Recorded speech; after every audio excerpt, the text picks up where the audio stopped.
What's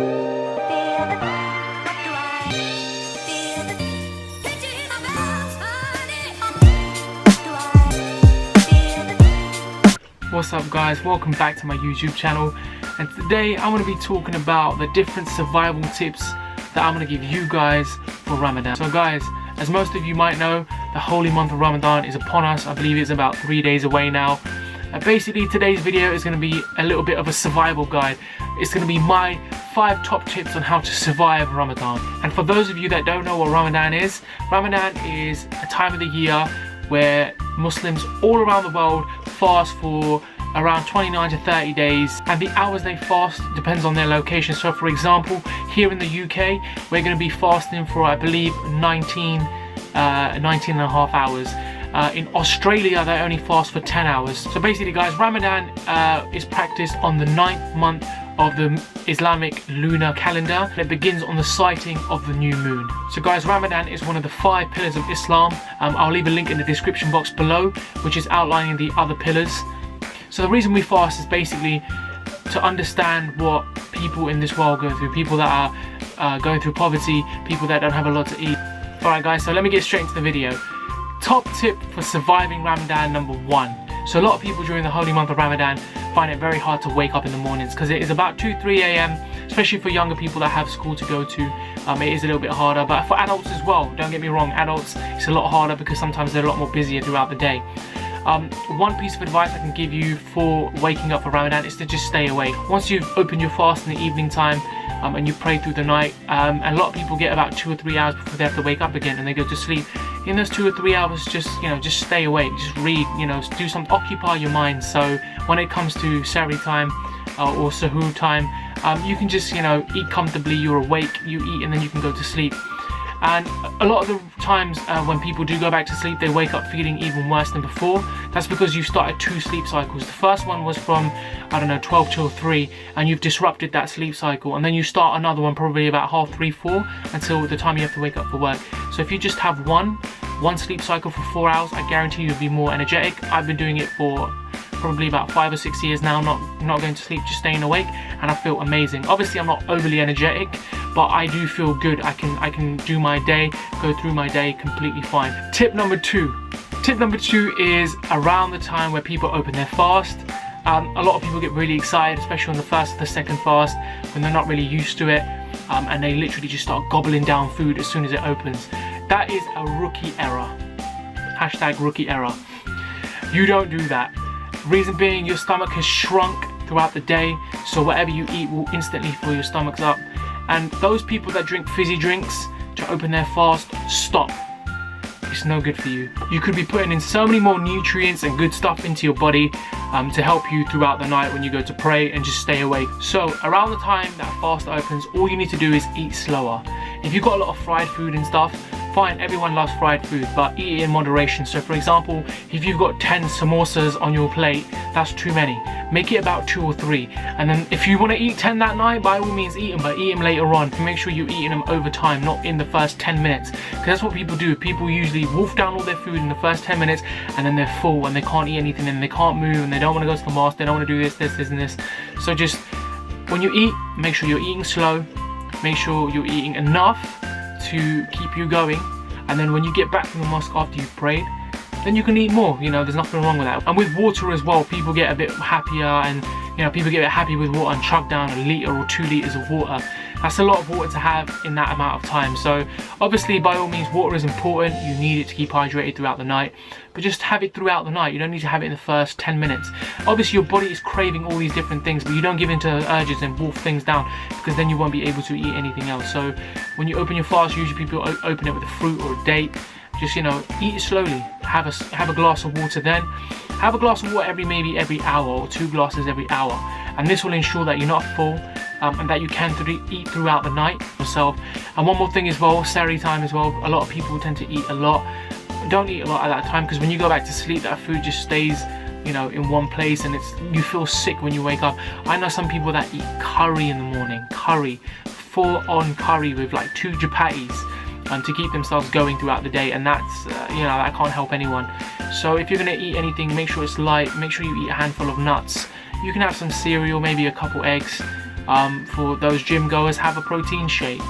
But yeah, try to keep it low when you're in the mornings, because like I said, you're gonna go to sleep straight away, wake up and you feel sick. Tip number 3 is boredom. Boredom can be a killer throughout the month of Ramadan, especially if you don't work full time.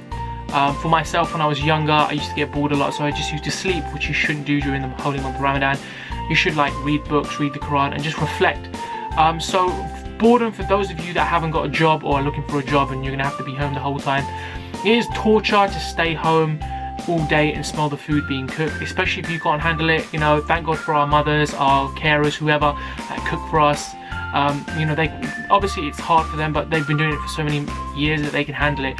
With us, we just sit there all day smelling the food, and it just makes us hungry. The best thing for that to do is just to leave the house and just go for a walk. You know, if it's not too hot outside, go for a walk, reflect on your day, reflect on why you're fasting, reflect on what it means to you, not why everyone else does it. Oh, and that is the 5 pillars of Islam. Think of why you're doing it for yourself.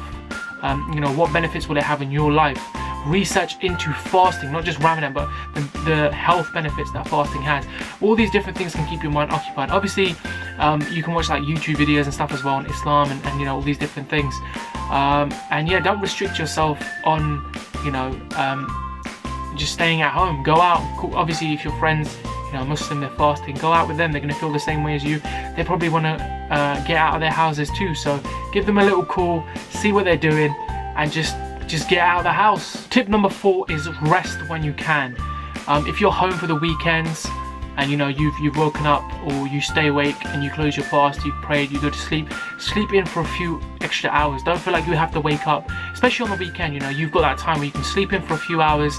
So if you wake up at usually 7, 8 o'clock for work, you can wake up at probably 9, 10. Those 2 extra hours will help you a lot. Rest when you can, because obviously your body is restricted of all these nutrients and stuff that which keeps you going throughout the day, which keeps your body functioning. So yeah, just wake up a little bit later.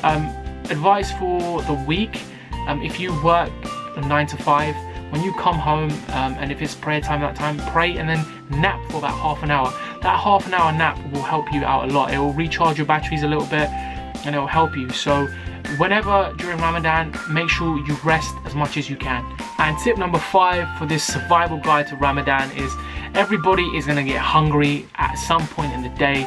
All you need to remember is there's only a few more hours left and then you can eat. The whole point of Ramadan is like sustenance. You're supposed to sustain from all these different things, but like I said in the beginning, we do these things to, you know, create awareness for ourselves that other people out there, when it gets to dinner time or whatever, they won't have anything to eat, and we do. So if you do feel hungry throughout the day, you do feel thirsty, just think to yourself, there's only a few more hours left, and then I can eat and I can drink, I can be with my family. A lot of these people across the world don't have this. So just be grateful that, you know, you're in the blessed month of Ramadan. Just be grateful that you can eat in a few hours and other people won't be able to. And one other thing which links onto this is like, just do a random act of kindness as well through this month. Like if you see any homeless people, just go feed them. If you've got any friends that have got charities set up, then donate to charities. You know, you don't have to publicize it, go, oh, I just fed a homeless person. No, you just keep it to yourself. So make sure you do a random act of kindness, even if it's like baking a cake. Obviously it's going to be hard because you're going to be hungry, you're going to want to eat that cake, but something as simple as baking a cake and taking it into work and saying to people, you know what, it's Ramadan and I want to celebrate with you guys. Obviously I can't eat, but here you go. Like something nice, something, you know, a random act, which will bring smiles to people's faces, which will create awareness of Ramadan as well. And I know a lot of people that have always wanted to try Ramadan as well. And, you know, encourage it, not because, oh yeah, you know, you should do it because of this. No, just say to them, try it for one day and see how you feel, because even from a non-religious perspective, fasting for a day, keeping everything out of your body and just like visualizing and reflecting on everything can be amazing for you. And guys, that is the video today. Thank you for watching. If you enjoyed it, please give it a thumbs up. It helps me out a lot. And leave a comment in the section below just to let me know whether you like this video or not. It will help me out majorly. Please share and subscribe. And guys, thank you for watching. I hope everyone has an amazing Ramadan. Peace and love. Still not ready. You've had 5 hours. 5 hours. You saw all the white people, the critics, the world had me ranked to go down. This was that man, and Allah, God was with me, and this man looked like nothing. Right. Well, I want you to remember that. Want to know where I get the power? Visit your local Muslim mosque. Read that Muhammad Speaks newspaper. Right. Take it from me. That just proves you can have commercials on closed-circuit television just as you can have it on real television. Mohammed, what did you say to George It's Bush? not a commercial telling people you to believe. believe in God. I'm going to float like a butterfly and sting like a bee. His hands can't hit what his eyes can't